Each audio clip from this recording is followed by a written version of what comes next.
Okay, I just wanted to do one last video on this one. You know, I've got the finished model here, but I decided I wanted to start another one, and that was the whole idea of the making the model so that I could keep it around. But since I have the finished one still here, I can work from that, and that's what I'm doing.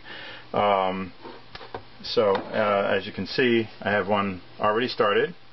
And it's great. I can just refer to the existing one and you know, take my measurements and so forth. Again, it won't be an exact replica, but it'll be very similar. So what I did was, using the original, I took some graph paper, and basically I'm just using a ruler, and I'm using my trusty dividers, and I made a set of plans, which is much more useful in terms of you know, cutting out a new blank. So here's a side view of the torso and the legs. Here's a front view, and then I have my my head and the hat, which I found was useful to make the hat separately, because first of all, it's easier to carve down in this area. Also, I can sand the whole top flat, so I have a nice flat brim. I want a stiff flat brim, not a curved brim, so that's I'm doing it that way. But you could make it as one thing. And then I have the two arms. Okay, and you'll notice the arms, they're intentionally a little bit different. I made one a little more extended than the other one. And what I did was I used a series of straight lines from the high points on the drawing, and that's what I'm cutting out. Rather than trying to cut out curves, I'm just cutting kind of a series of little straight lines, and that's fine. The rest carves off easily. And then even for the foot, I find it very useful to have a footprint. It's somewhat of a left-right foot. There's a little bit of an inseam here, an instep rather, not too much, but what I can do is put that on the bottom, trace it, and then I carve right along that edge, and then I transfer that up. So you can see here there's a little bit of a high part, so I have the very bottom is carved to the pattern. And if I want to do a left-right, I can just flip it over, you know, and then if it's too high here, I just keep rounding it up from the bottom until I get the shape I want. This shoe, I decided to make a little more of kind of a square pointed shoe. I may even carve a buckle on this one. So what's nice is each time I revisit this, you know, I can add something new or carve something differently that was hard to carve last time. So this one's almost done. I just have to put the folds in there. And the advantage of doing multiples is this one took me about you know, half the time that the first one did. So that's a good thing. So now I just have to finish that one. I'm not going to do any more video on that because you've already seen it. But I just wanted to show you the importance of being able to have a drawing pattern that you could come back to. And the pattern is taken directly with measurements off of the original. Okay, two little things that I thought might be interesting for some of you on the Leprechaun. I'm working on actually a second one. And two things. One, on the original one, I really didn't show how I did the accordion. I showed a little bit how I laid it out. So I thought I'd show you that. What I did was I drew a line here, maybe a 1/4 inch, and this is kind of the actual, you know, working part of the squeeze box impression of that, which would be, you know, wood or like a little box or something, and then the handles will hook right onto that. And so you see I have the handles on here, so they're going to be carved to look like they're holding the squeeze box.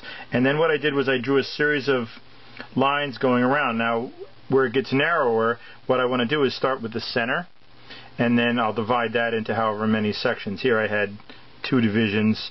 I need another line in here.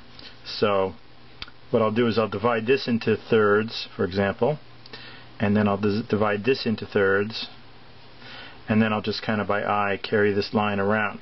Now once I have all the lines on there, then what I want to do is carve a V from line to line. Now I could either take a V tool and go through, but what I'm doing here is I'm using a Stanley knife, and I just go in from line to line. I find my center line and I carve toward that. I'm not being too aggressive in my carving because I don't have a glove on. But anyway, and I just make a V. Okay, and I just connect that all the way around, and then I take a little more out by putting the knife right on the line that I drew, right there, and I meet in the center, and that's all I did. I just went all the way around, and you know, it comes out looking pretty good at the end. Here's the finished one. So it looks pretty good. And if it's a little off, that's okay, because normally the squeeze box you'd be moving it in such a way that you know, not every section of the bellows are going to be even. Here's another thing I wanted to show you. This is the second one I did, and I started carving it, and the nose came out really way too small. I kept carving and carving, trying to fix it and make it even. Sometimes that happens, and I ended up with this tiny little crooked thing that didn't look much like a nose anymore.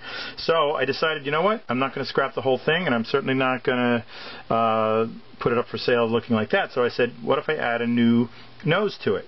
So the thing to know is, as long as you have flat grain here and flat grain on another piece, they will glue together and be very strong.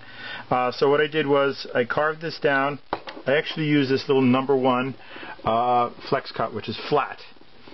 Okay, there's no scoop to it, and I just got this as flat as I possibly could in the area here where the nose is going to be. Then I cut a little piece out, okay, and I'm shaping that to go on it. Now I'm actually making it large. It kind of looks like W.C. Fields there, and I am going to make a large nose on him because he's a leprechaun, and he probably does a little drinking.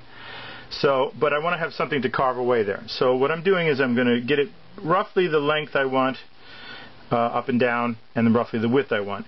And this is where taping up using some carver's tape on your thumb is really important, because what I want to do here is I want to get this roughed out, and I want to be able to press the blade right. I'm going to press it right into my thumb gently, because I want to be able to have just little shavings taken off of there so I don't break this little tiny piece.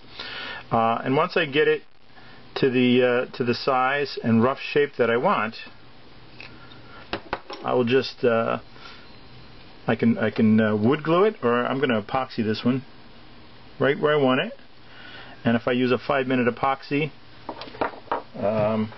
if you don't already, if you haven't heard of it, you got to have this stuff. This is just great for everything. So I'm using that to glue this on, and I will just simply clamp it on by holding it in place for 4 or 5 minutes until I know it's not going to go anywhere, and then I'll be able to carve away on it and get my nose. So you know, if you carve off an ear or a nose or something, it's not the end of the world. You don't have to throw it away. You can always fix it and start over. Okay, so here's the face with the new nose on it, the repaired nose. There is a little glue line here, but that doesn't matter. It's going to be covered with paint. And this one is much better than the one that I replaced it with. So I've improved the carving without having to you know, replace the entire head, which would have been a pain.